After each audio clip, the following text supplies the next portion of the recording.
Tensions are boiling over in the fight over fairness in women's sports.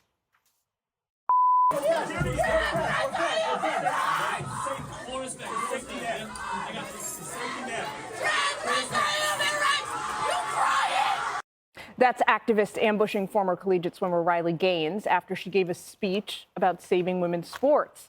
Gaines says she was attacked and forced to barricade herself in a room at San Francisco State. She's been outspoken about the topic since competing against UPenn high-profile swimmer Leah Thomas. This chaos comes as the Biden administration is now pushing to block states from blanket bans on transgender student athletes. Jesse, as I understand the Biden policy, Title IX, right, prevented discrimination based on gender. Now this new rule goes a step further and prohibits discrimination based on gender identity. So it says these schools have to recognize whatever anybody says their gender is. But they give them little outs. They can there's there's a couple outs, and I read the outs, and it looks like a lawyer's dream. I'm sorry, Judge, but a lawyer reads this new rule, and they just see cash. Then the schools have to hire more lawyers. All of these trans activists, athletes will hire lawyers, and they'll just litigate the hell out of it. And that's the problem with this. It's not a solution unless you're a lawyer, and then it's a cash register. Why aren't girls trying to play on boys' teams? Do you ever wonder that? You never hear about these girls going out for wrestling or boys lacrosse or football or track. It's always these guys that want to play on the women's teams. And they're the ones destroying fair competition. They're the ones making the locker rooms uncomfortable. No one wants to go the other way. I find that interesting. Because they suck. Well, that's why. They suck. Well, the guys suck, and they can't compete against men. In their own and men. so they go to, and everybody knows, and everybody's afraid to say that. Look, everybody knows I'm a libertarian. I will go along with whatever you want, okay? But there is something that is happening with this movement. And anytime you have a movement that is untouchable and cannot be checked, problems happen. And everybody knows that it's an issue of fairness, and it's not just this issue either. It is the drag shows. We know that kids shouldn't be going to any sexually explicit event. Shouldn't be a strip club, shouldn't be a drag show. But you can't say it because it's offensive to the group. The standard, when there is a dossier of a killer, whether you're a white supremacist or black supremacist, you release the dossier. You can't release the dossier in Tennessee. It's been weeks. No comment about it at all. Why? So, because of identity. And everybody knows it, including the other letters in LGBTQ. But they can't say it themselves because they get isolated as well. So the Dems gotta check their movement, and this identity politics thing is a dangerous game because real people get hurt. Check your movement. Take a look. I'm going to get Judge and Jessica your reaction to this Riley Gaines video. Let's take a quick listen.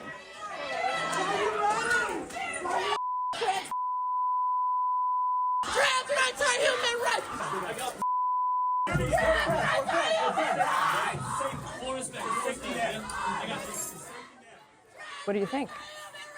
I think it's a continuation of what I was saying in the last block. It's part of the lawlessness that's going on in this country, where people, for whatever reason, think that if they yell the loudest, if they victimize themselves and say, I'm a victim here, then they get their way. And the majority of Americans don't agree with these loudmouths. And in the end, they're winning. So you get a president who forbids schools from who receive public funding from banning any kind of boys transitioning to girls teams, from preventing you from banning them going on girls teams. And the truth is that Title IX was there for equal opportunity for women, and this is just the opposite. It undermines Title IX.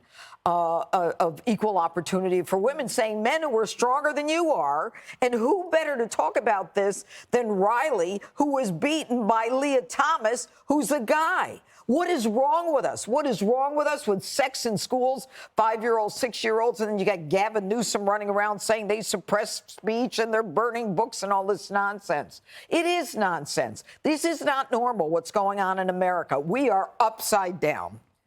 Jessica, to the judge's point, we're having this argument, we meaning America's having this argument about this right now in sports, but the issue is actually much broader. It impacts other elements of American life.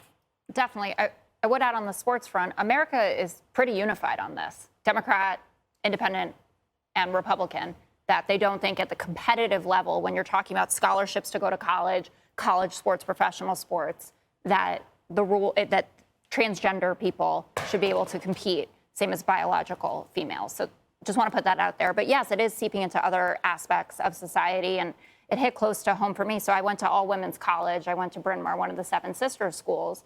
And Wellesley, a few weeks ago, the student body voted to admit trans students. And this was vehemently opposed by the head of the school, Dr. Paula Johnson, who said that it was a betrayal of the mission of the school. Trans people of which gender?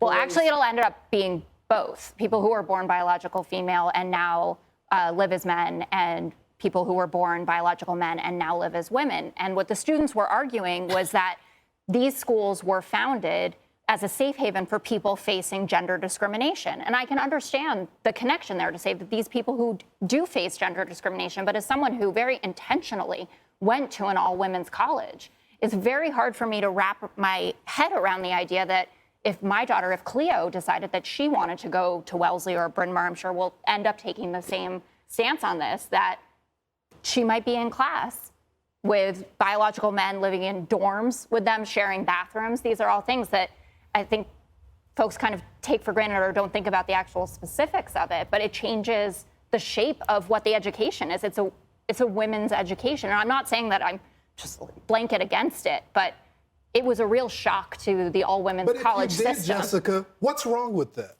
If you as a mom said, you know what, I'm compassionate, I support it, support transgender folks doing whatever they want to do, but I don't like that.